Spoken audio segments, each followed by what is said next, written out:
Okay, welcome everyone. My special guest today is Raffaelle Boscaini. He is the marketing director of the Masi Technical Group, and he's a member of the 7th generation of the Boscaini family. Raffaelle, benvenuto, come stai? How are you? I'm very good, thanks. Thanks, Tom. Good morning. Good morning, everybody. An afternoon for me, actually. The afternoon, that's right. It's 5 in the afternoon there. So the first thing I want to ask is, sorry, I have to hit this right button. There's too many buttons here to hit. I'm sorry. Now we'll see some people, sign in. I know recently the weather in the last month has been very hot and you've had very little rain. So if you can get people up to speed on what's going on in the vineyards right now.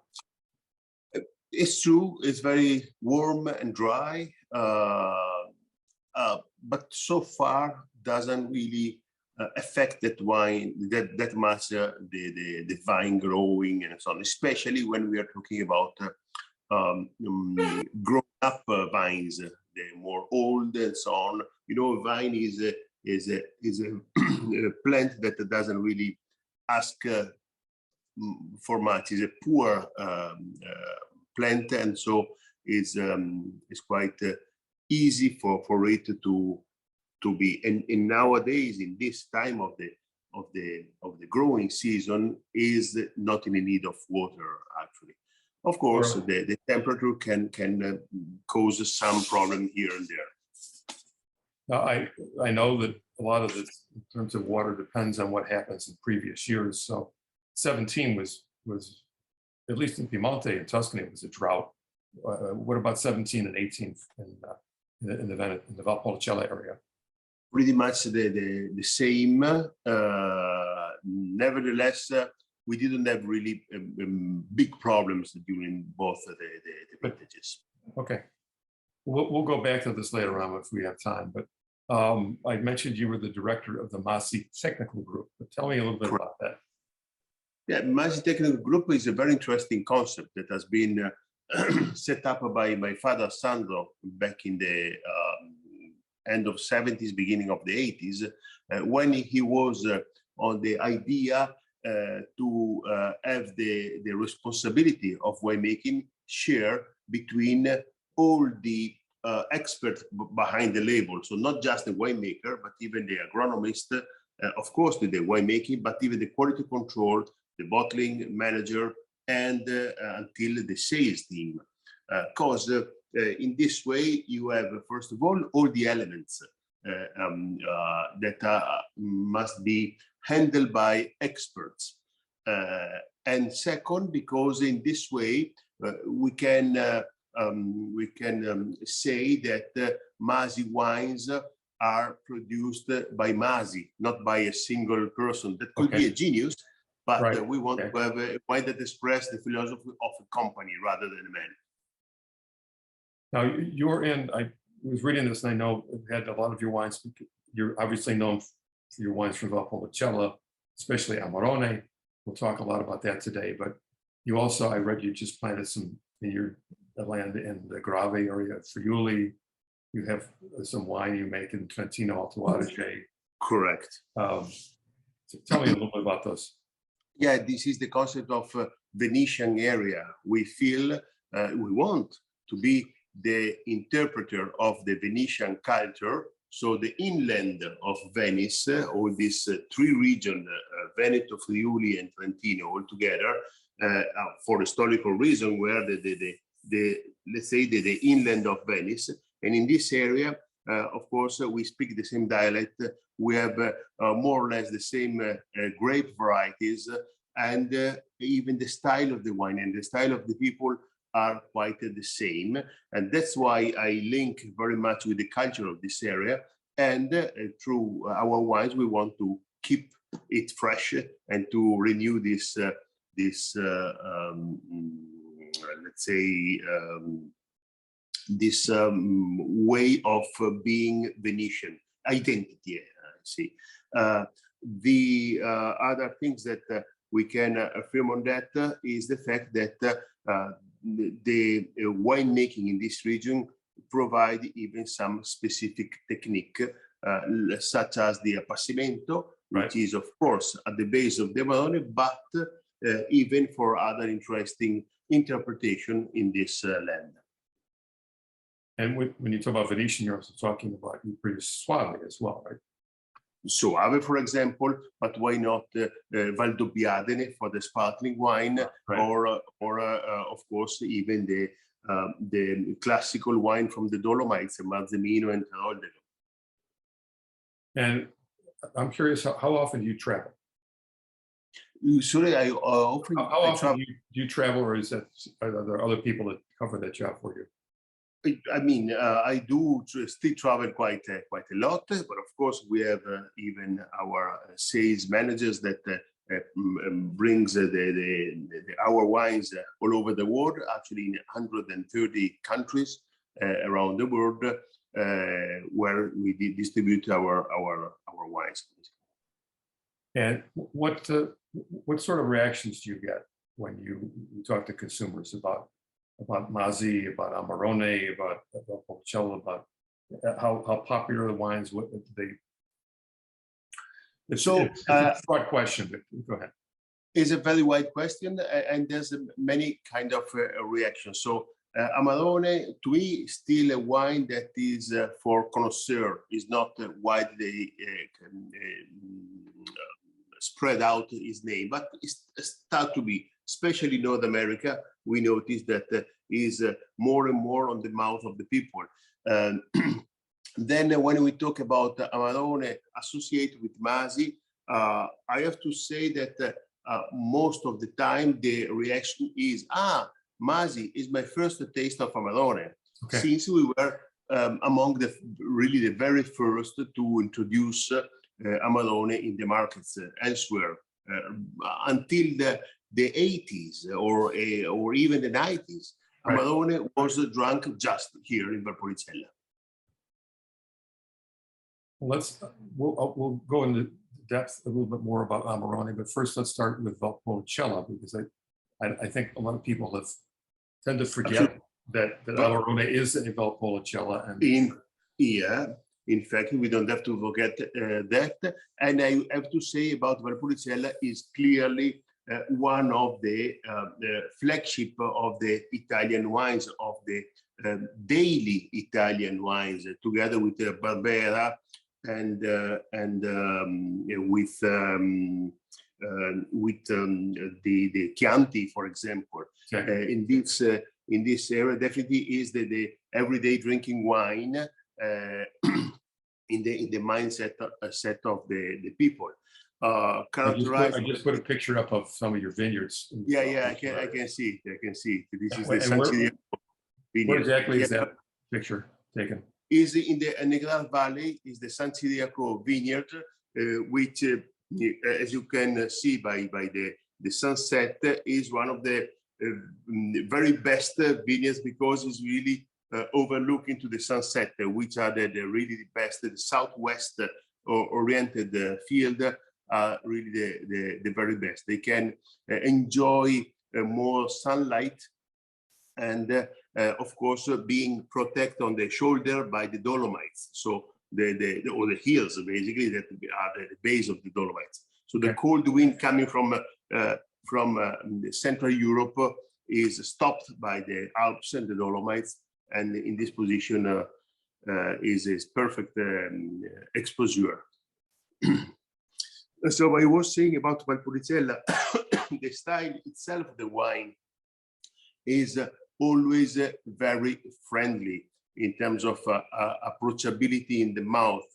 Is a wine that is, of course, has got this characteristic, is nice cherry, distinguished cherry aroma, moderate in alcohol, quite a good mouth feeling, but never too strong. Therefore, can be really paired with many things, and of course, we can affirm clearly that is an everyday drinking wine. Not a stupid wine, but a good, simple in the terms that is very friendly.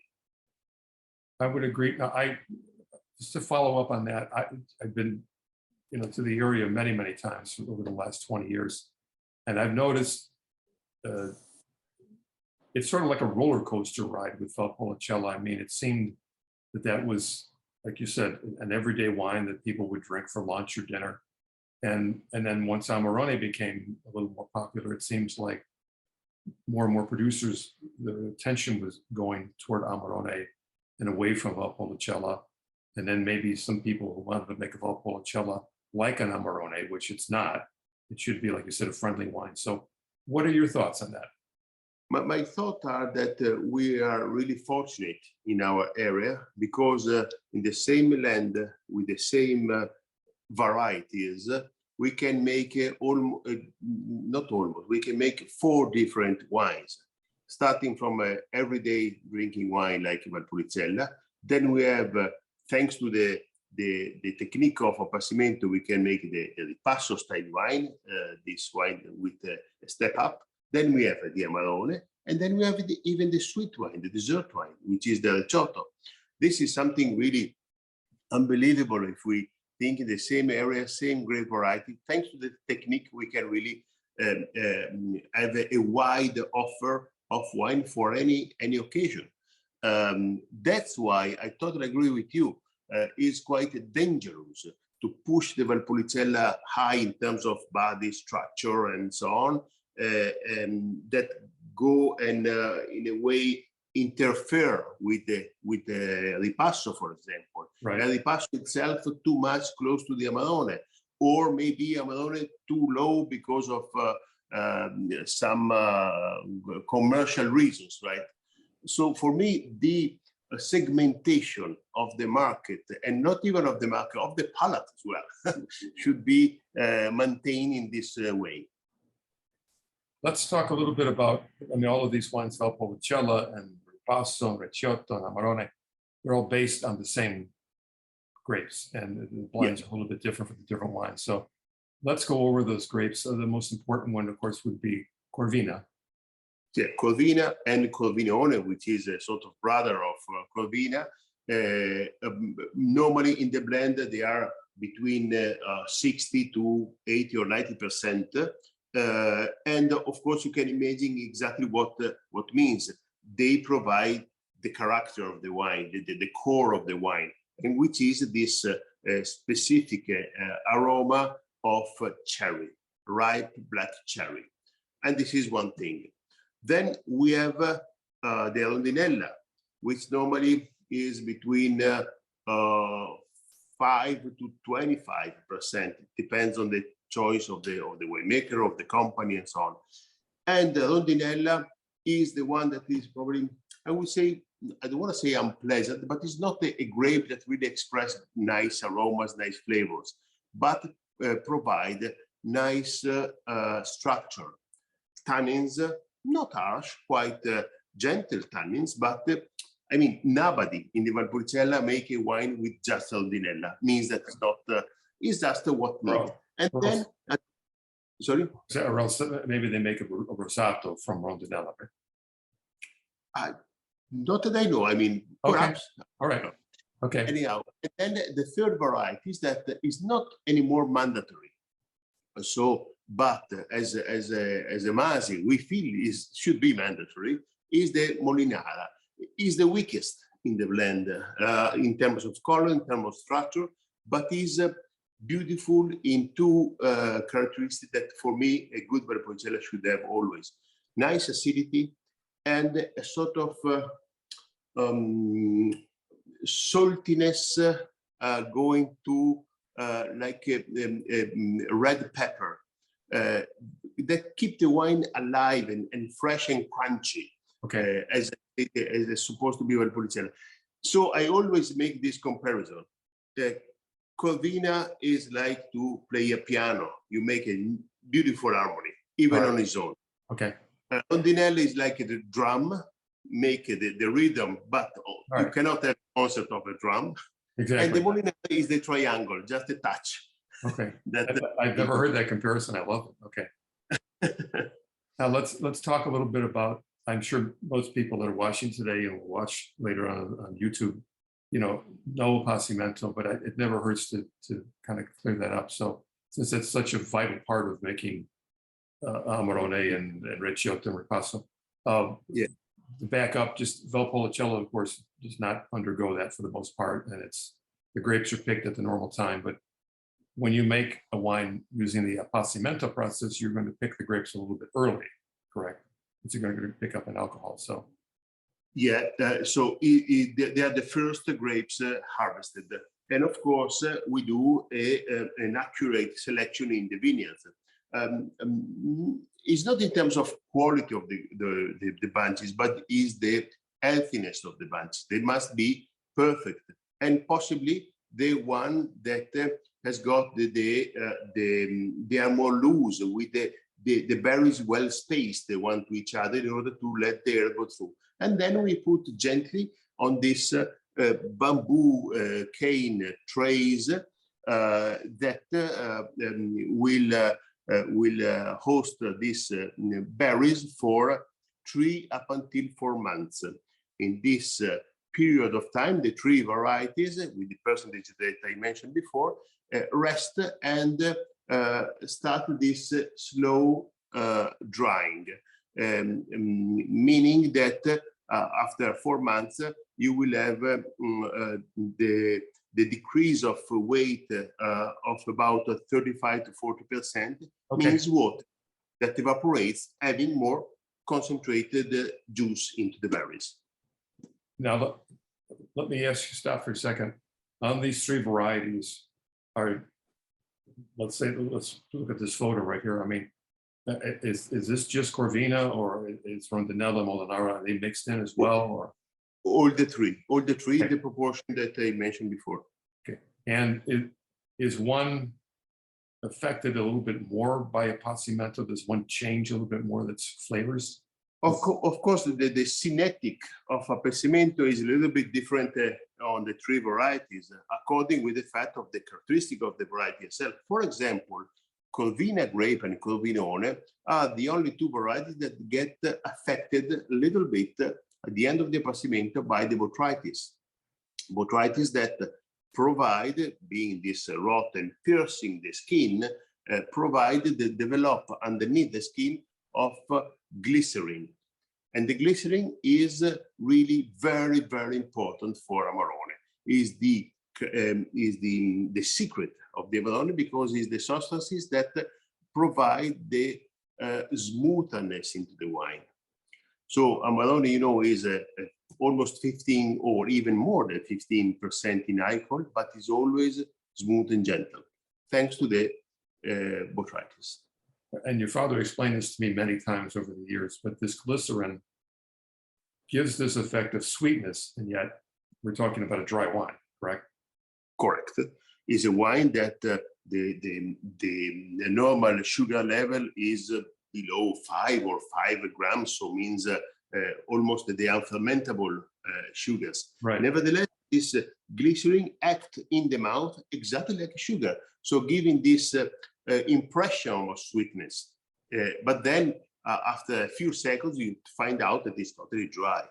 And this first approach that brings this gentleness is really a great thing for the consumer.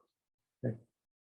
Let me go ask you a little bit more about appassimento. And first of all, I'm so glad to see that you use the traditional bamboo racks, because I know I've seen some of the warehouses, if that's the correct term, they just have these big plastic boxes and they've got huge fans that dry these grapes. But so I applaud that. I would imagine you would think that your system brings out more subtlety in the wine, right, or more complexity. I would say that we study a lot on the system of drying the grapes, and we find out that it must be the most natural possible. What I mean with that, first of all, it must take a long time. Otherwise, we lose a lot of transformation, biological transformation that happens into the berries. If we, for example, rise the room temperature to make it dry faster, we lose some extra flavors and so on. Secondly, the question of the bamboo racks or the plastic cassette. Of course, plastic cassette is very, very convenient in the terms that you come from the vineyards into the warehouse with no problem, so much less work. In our technique, we harvest that in a wooden case and we bring it into the dry loft. We take again by hand all the berries with of course even the risk of breaking something. Okay. Nevertheless, the process on the bamboo rack is much more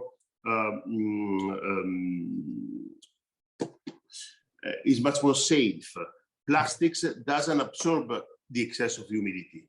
Okay. And so you can have a mold, for example.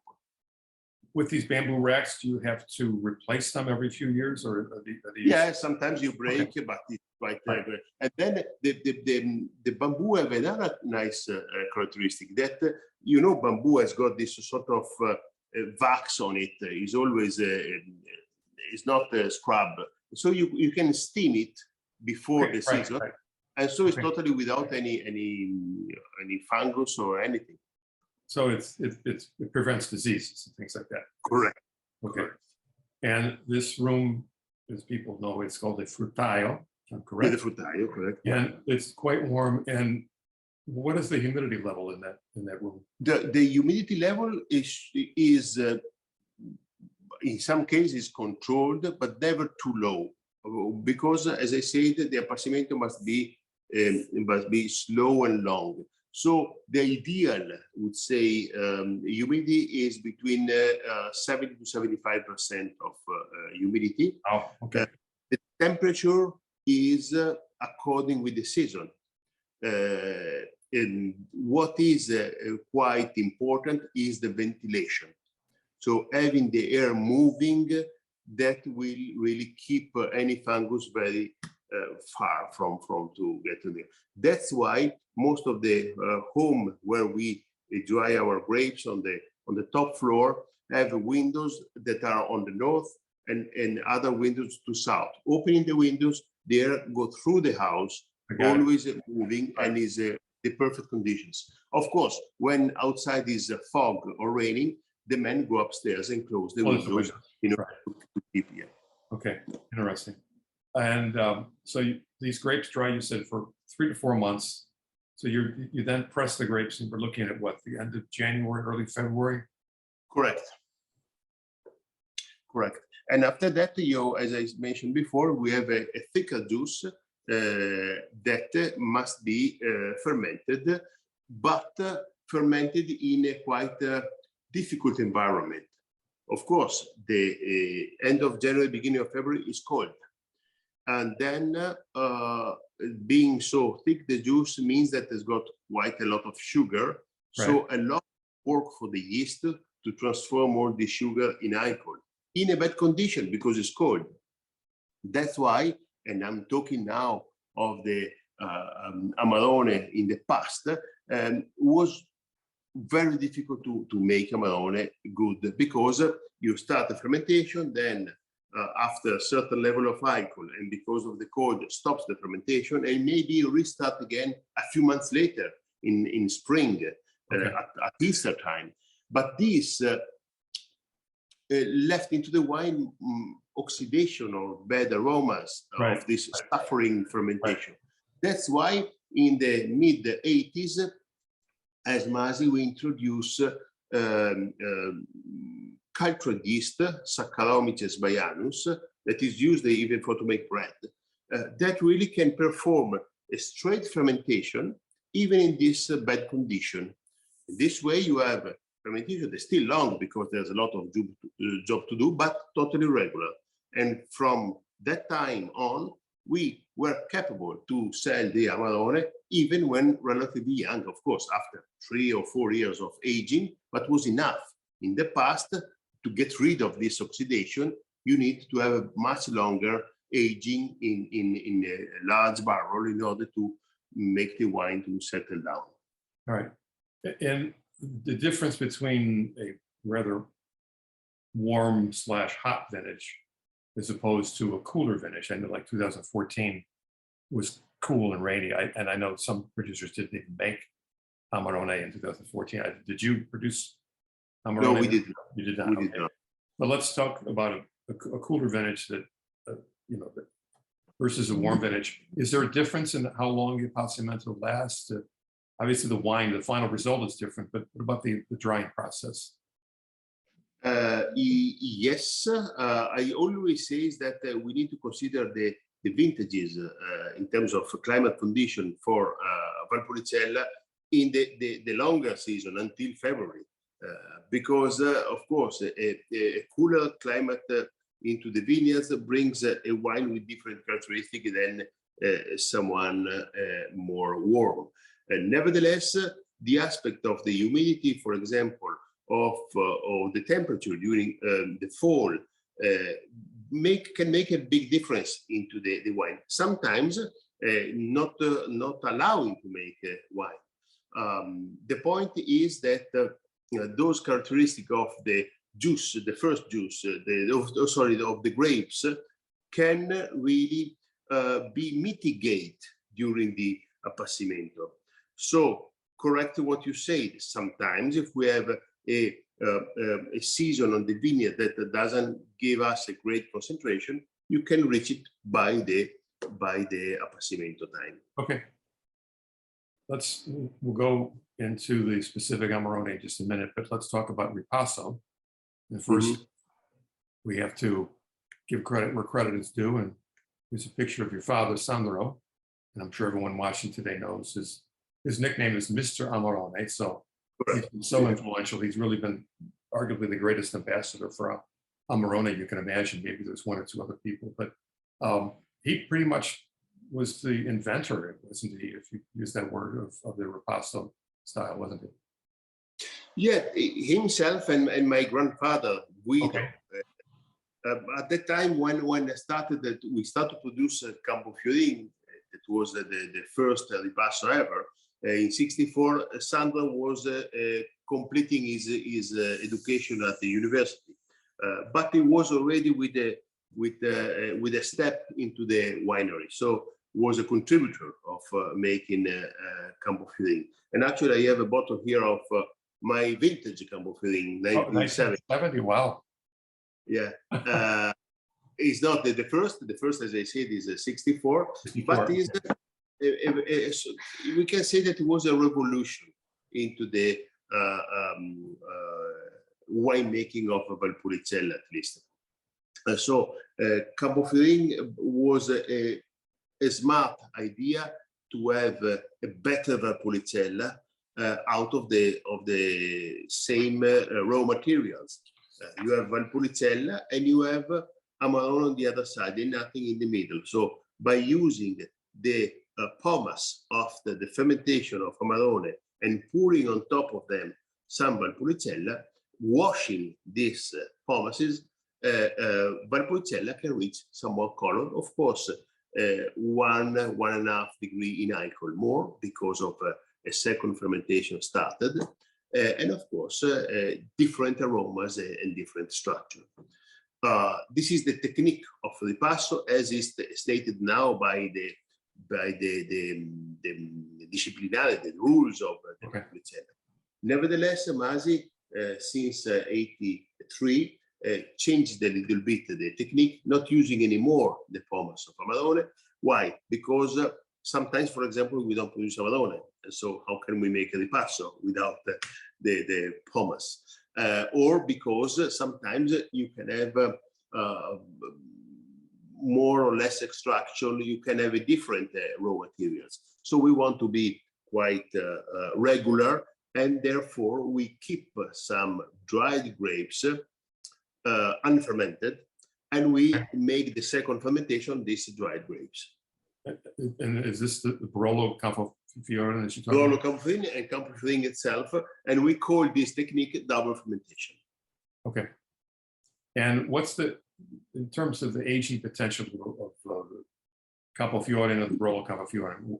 What would you say?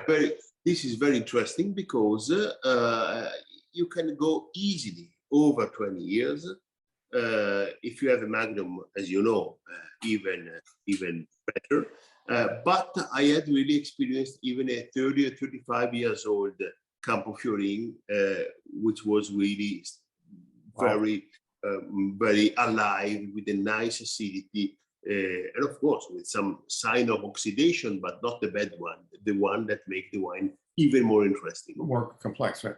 That I haven't really, you don't read much about that, I guess, maybe because Amarone is sexier and people know how long that ages, but yeah, I wasn't aware of that. That's interesting to hear that. Yeah, it's very interesting. And as you can see, the people doesn't figure out that can be, because it's a wine of 15 euro or less. Exactly. And so right. Great it's a wine that on the shelf is at 12, 13 euro. And but if you think that, okay, it can last for 20 years, so the value is much more than that. That's great. Let's switch to Amarone and start off with your most famous bottling called Costa Sera. Explain that name. Yeah, the name is exactly what I said before of this vineyard of San Ciriaco. Costa Sera means Costa is two words put together. Costa means a slope. Sera means evening. So the slope facing to the evening, to the sunset, are the best for to grow the grapes that need to go on Appassimento. And of course, it became not just the Masi flagship wine, but I would say the Amarone category flagship wine. That's why, as I said before, many people that I meet in the world, when they hear Masi, they say, oh, Masi was my first Amarone. And for many, many has been like that. Perhaps for you as well, Tom. That's definitely right. Yeah. And what's the typical blend on the Costa Sera? Costa Sera is a 70% Corvina, Corvina and Corvinone, 25% Rondinella, and 5% Molinara. Okay. And I know Italian wine laws everywhere are very complex, but tell me the disciplinati again. You don't need to include Molinara anymore, but you do. Correct. But Corvina has to be at least 50%, is that correct? Corvina, I can't remember exactly. I must be at least 50% Corvina and Corvinone. Rondinella between 50 and 90, if I'm not wrong. Rondinella between 15 or something like that to 30 or 35. And then you can add up until 15% of other varieties within a very long list that includes many, many varieties from all over the world, including Cabernet, Merlot, and so on.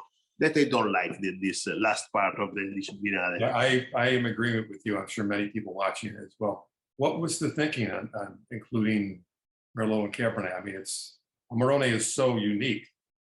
That's the point. Like any other wine in the world. I mean, why try and make it international? This is a very, very good question. I don't know, and I can really, I don't know why. Because sometimes I think that instead of keeping and preserving Amarone, sometimes the politicians behind that, they want to preserve the Amarone producer rather than the product. Yeah. Well, there's no need to get into politicians from Italy or anywhere else today. So, but yeah, absolutely. Having traveled around the country quite often, I know that story. So, yeah, let's talk about the next Amarone, which would be the Costa Sera Riserva. Correct. Costa Sera Riserva instead enjoys of two main characteristic versus the regular Costa Sera. In Costa Sera Riserva, we have a longer appassimento and a longer aging in barrel.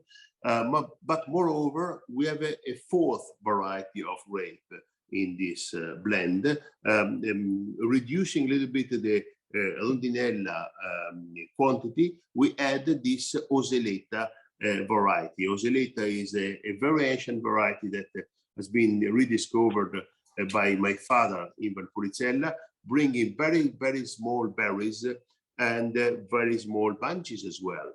So a variety that was abandoned probably because of the low yield, but even because it has got really a very firm structure, a lot of tannins.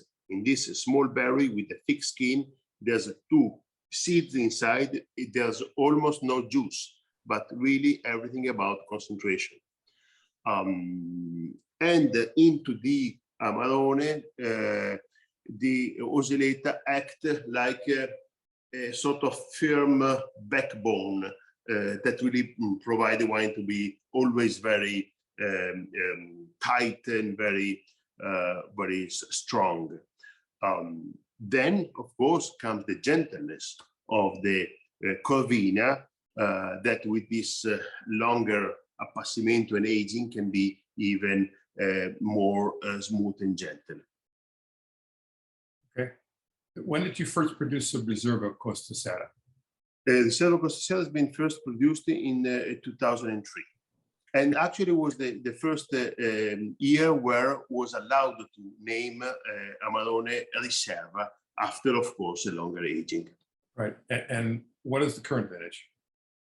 The current vintage of Riserva, I think that we are now with 16. 2016. Okay. And what is the current vintage on the Costa Sera? Costa Sera 17. 17. Okay.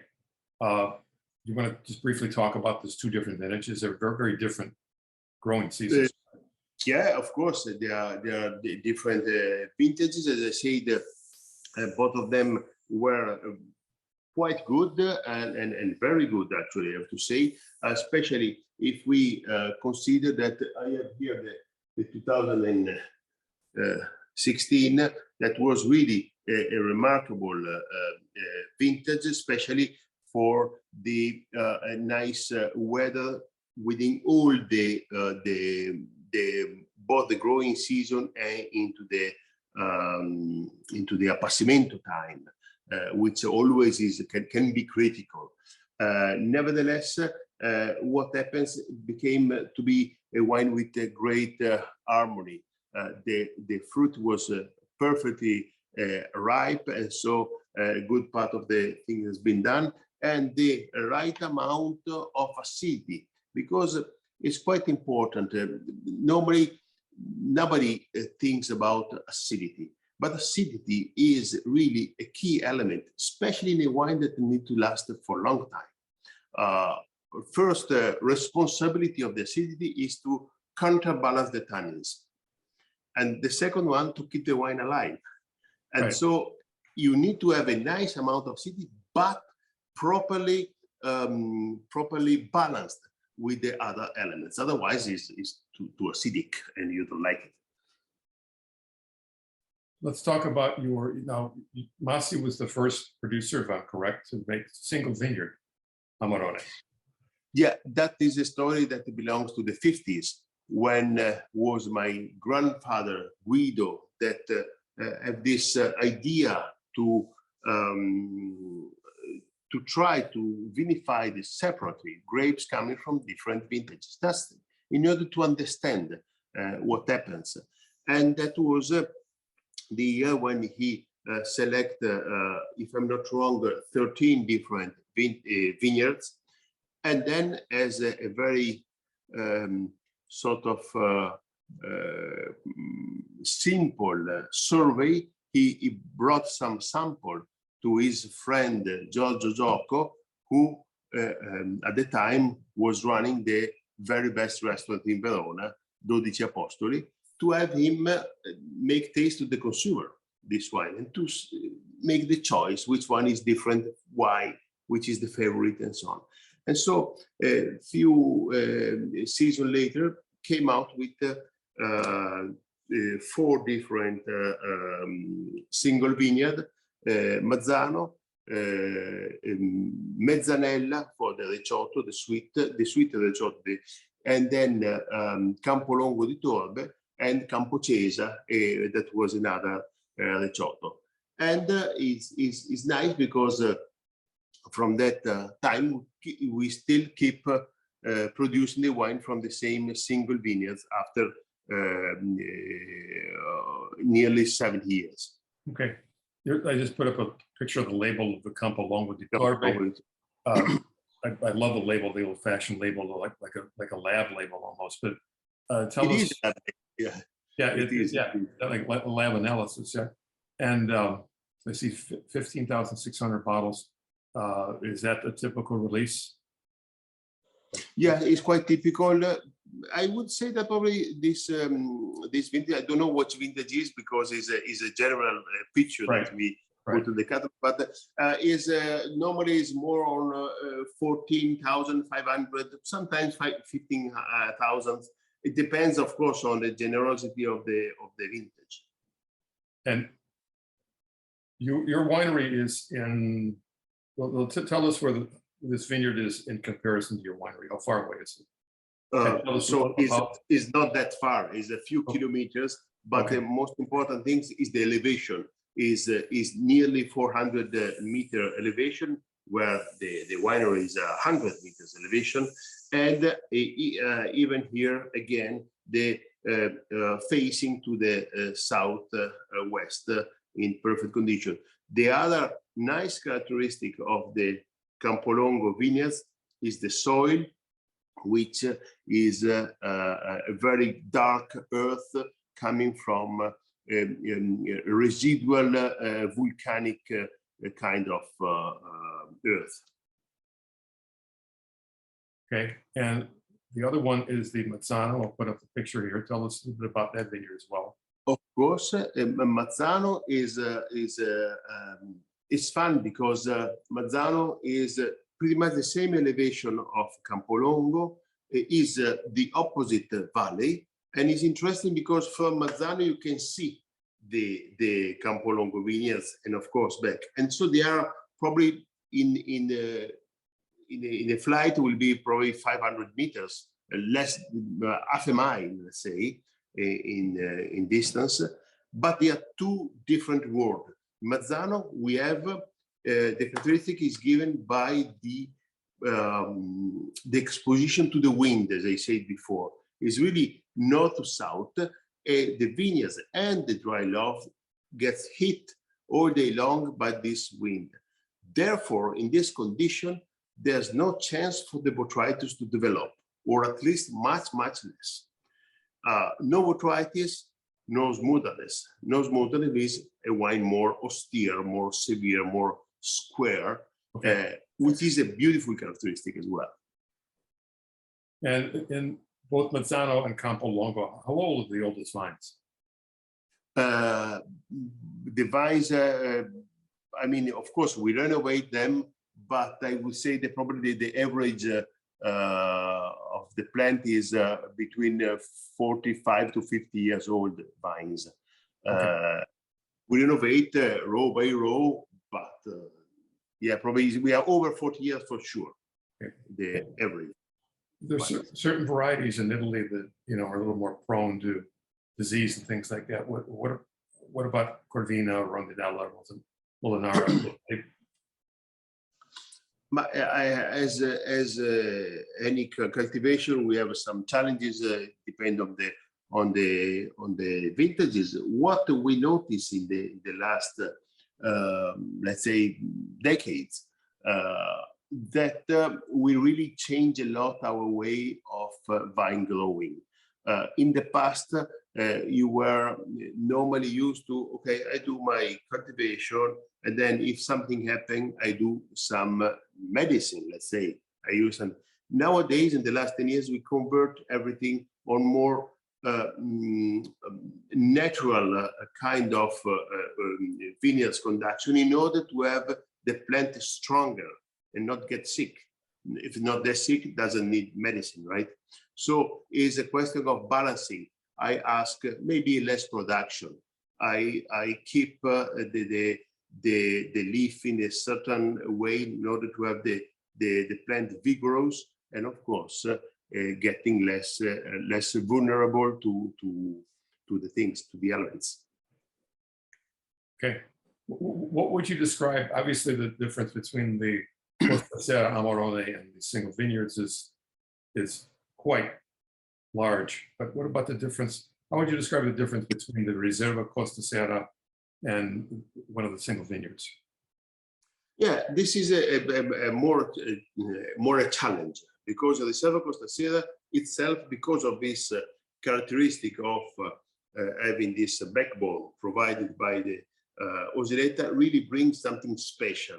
Is a wine that if I say someone is a single vineyard, they can say, okay, yeah, you're right. But of course, is instead a very good recipe of grape variety of grapes, nice use of wood to have really wine that is transversal to all the Valpolicella. The grapes are coming from several vineyards, but really to have a perfect recipe that allows us to be quite constant into the production and giving the personality as well. Okay. Now, you started the single vineyards, was it 1957? Was that the first? 58. 58, excuse me, okay. The Campolongo 58, yes. And your father organized the tasting probably about 15 years ago that I sat next to your father and you with some other journalists, but you were very kind. I think we had maybe 25 different older vintages of Masi Amarone, and you know, you could describe better than I can, but the wines were in brilliant shape. They age beautifully. So I know a lot of people think these are big monster wines, they're not balanced, but they just said the acidity is the constant that keeps these wines fresh. So yeah, no, it's very interesting to see how develops the wine in the bottle, the Amarone. I always say that for the first 20 years, 18, 20 years is, as you can imagine, Amarone. So vibrant, nice, very, very rich in fruit, very extremely rich in fruit. Then when it starts to be 18, for a couple of years, you can have a bottle variation. One bottle should be transforming, the other still in the youthfulness, the other is more mature. So I say this, the time that is a little bit unpredictable. It's a sort of teenage of the Amarone. Then when is more mature, of course, the fruit still there, but more compressed in an angle, and you have in the front more the third-year aromas that can be tobacco, leather, coffee powder, dried mushrooms, but once again, all kept together by a nice acidity that keep the wine alive. And what is the current vintage on the single vineyards? 15. 2015, okay. No, sorry, 13, sorry. 13, all right. Yeah. Which we are going to soon go out with the 15. Okay. And 13 was a pretty special vintage, wasn't it? It was really a very, very nice vintage, absolutely. Okay, briefly, we'll get all these subjects in. We cannot forget Recioto. So let's talk a little bit about Recioto. Recioto is a very interesting wine.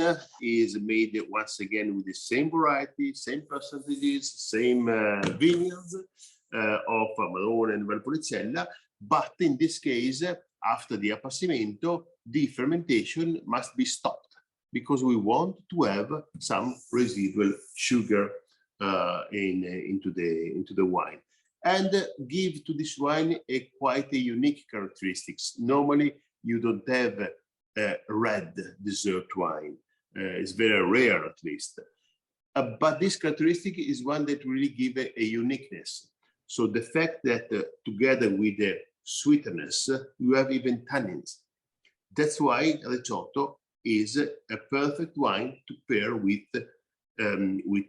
chocolate, dark chocolate. Is all a question of dark chocolate is not sweet, but it's sweet at the same time. Right. Sweet. And the same is the Recioto. So is sweet, but it's bitter at the same time because of the tannins. And this is really, well, before Amarone was first made, this is what... Absolutely. So basically the Recioto was the one that naturally came, as I said, during the winter, the fermentation at a certain level stops. And so you still have some sugar.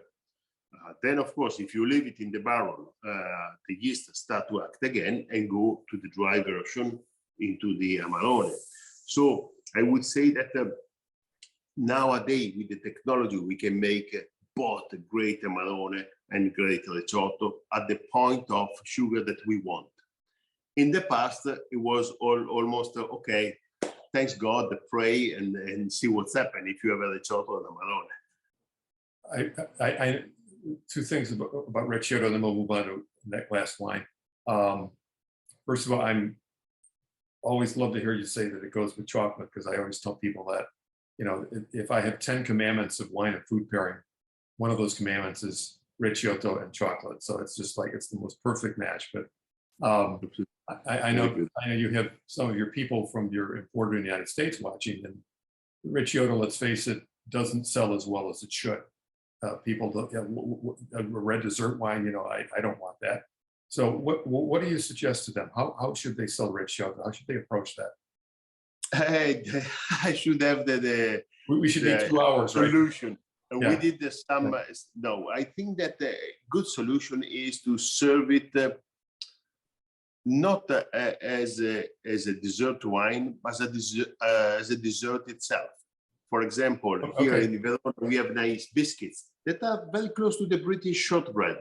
The butter one is not. Right. And if you serve us in some place here, some restaurant, as a dessert, they serve you a glass of wine with this biscuit that you dip inside, and is beautiful. The other solution could be even to drink it a little bit chilled from the fridge, cold, and sipping as an after dinner drink. And what's the normal alcohol on Recioto?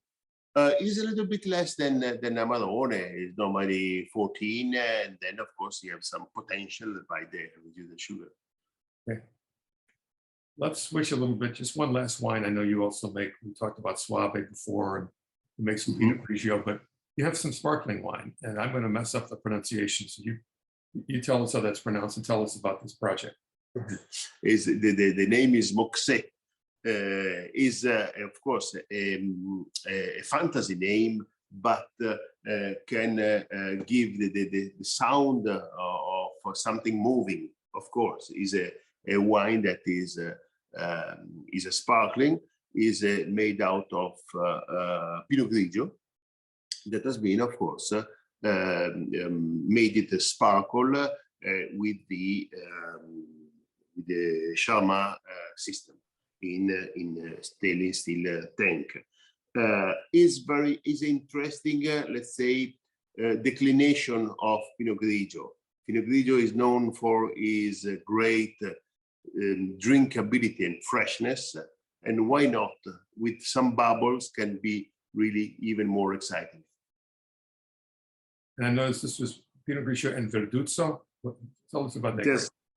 Yeah, Verduzzo is an addition that we have to Pinot Grigio in order to give to Pinot Grigio what Pinot Grigio doesn't have, a little bit of more thickness in the mid palate. Okay. Pinot Grigio, as I said, is very drinkable and fresh. Sometimes can be short and then disappear from your mouth. So we add some Verduzzo, slightly dried. Verduzzo is another Venetian variety that is suitable for drying of the grapes. In fact, with Verduzzo, we have Verduzzo di Lamandolo, which is a sweet wine. Okay. So having this short appassimento concentrates a little bit these aromatics, helping the Pinot Grigio to be more, let's say, sexy. Okay, which is not an easy thing to do. So that's great. Let's wrap this up with noting that this is a very special year for Masi. This is your 250th anniversary. Correct. With Correct. the logo. So, what sort of events have you planned to tell us your thoughts, your father's thoughts about 250 years of Masi? Yeah, of course. We are celebrating in a great way with many activities, including into the market, some events. We celebrate with a special wine. That is a project that started 25 years ago by my uncle Sergio, that used to be our winemaker. that in 97 he kept what that was the best of the very best vintage, kept some wine to be released today. So we have we will count 2,500 magnums of this wine that will be revealed soon, and of course is an Amarone from the original vineyards Vaio dei Masi, the first vineyard ever cultivated by my family back in 1772.